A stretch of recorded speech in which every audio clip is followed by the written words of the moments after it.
To the King family who have sacrificed and inspired so much. To President Clinton, President Carter, Vice President Biden, Jill, fellow Americans. 5 decades ago today, Americans came to this honored place to lay claim to a promise made at our founding. We hold these truths to be self-evident,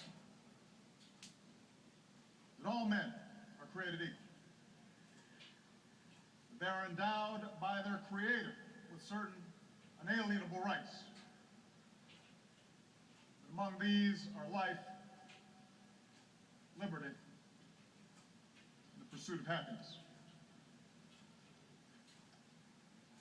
In 1963, almost 200 years after those words were set to paper, a full century after a great war was fought and emancipation proclaimed, that promise, those truths, remained unmet. And so they came by the thousands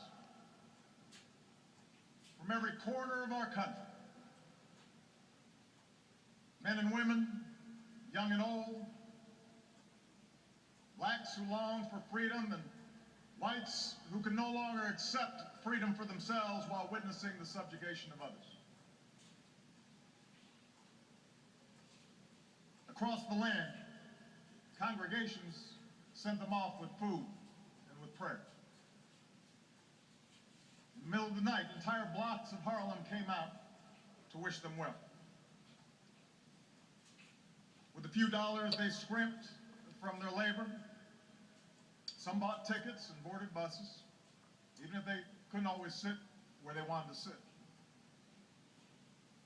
Those with less money hitchhiked or walked. There were seamstresses and steel workers, students and teachers, maids and Pullman porters. They shared simple meals and bunked together on floors. And then, on a hot summer day, they assembled here, in our nation's capital, under the shadow of the great emancipator, to offer testimony of injustice, to petition their government for redress, and to awaken America's long slumbering conscience.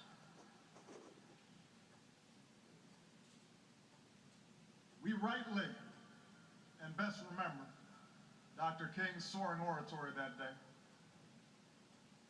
How he gave mighty voice to the quiet hopes of millions. How he offered a salvation path for oppressed and oppressors alike. His words belong to the ages, possessing a power and prophecy unmatched in our time. But we would do well to recall that day itself also belonged to those ordinary people whose names never appeared in the history books, never got on TV. Many had gone to segregated schools and sat at segregated lunch counters. They lived in towns where they couldn't vote, in cities where their votes didn't matter. There were couples in love who couldn't marry. Soldiers who fought for freedom abroad that they found denied to them at home. They had seen loved ones beaten and children fire-hosed. And they had every reason to lash out in anger or resign themselves to a bitter fate. And yet they chose a different path. In the face of hatred, they prayed for their tormentors.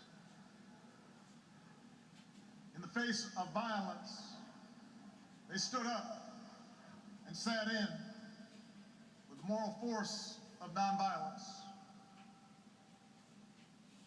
Willingly, they went to jail to protest unjust laws, their cells swelling with the sound of freedom songs. A lifetime of indignities had taught them that no man can take away the dignity and grace that God grants us. They had learned through hard experience what Frederick Douglass once taught, that freedom is not given, it must be won through struggle and discipline, persistence and faith.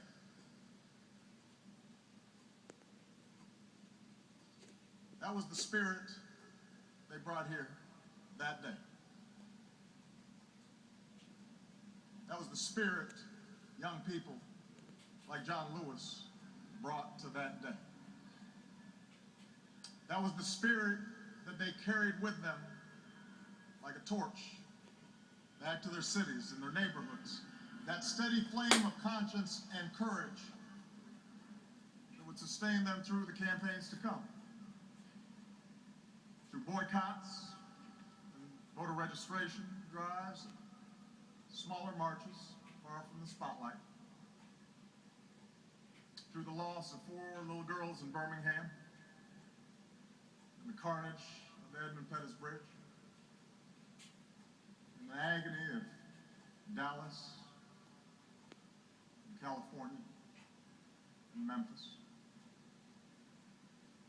Through setbacks and heartbreaks and gnawing doubt, that flame of justice flickered. It never died. And because they kept marching, America changed. Because they marched, the civil rights law was passed. Because they marched, a voting rights law was signed. Because they marched, doors of opportunity and education swung open so their daughters and sons could finally imagine a life for themselves beyond washing somebody else's laundry or shining somebody else's shoes. Because they marched, city councils changed and state legislatures changed and Congress changed and yes, eventually the White House changed.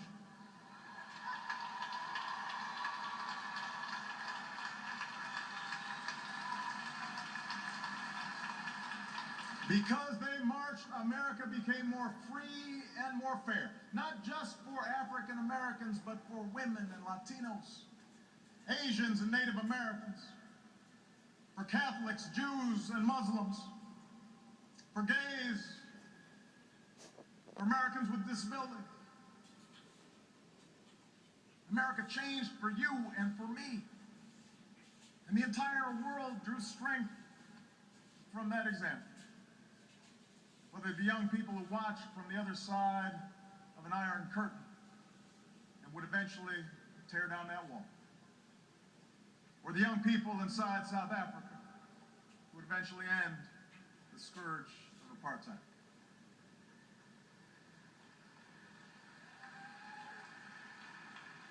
Those are the victories they won, with iron wills and hope in their hearts. That is the transformation that they wrought with each step of their well-worn shoes. That's the debt that I and millions of Americans owe those maids, those laborers, those porters, those secretaries, folks who could have run a company maybe if they'd ever had a chance. Those white students who put themselves in harm's way even though they didn't have to. Those Japanese Americans who were called their own internment. Those Jewish Americans who had survived the Holocaust. People who could have given up and given in, but kept on keeping on, knowing that weeping may endure for a night, but joy cometh in the morning.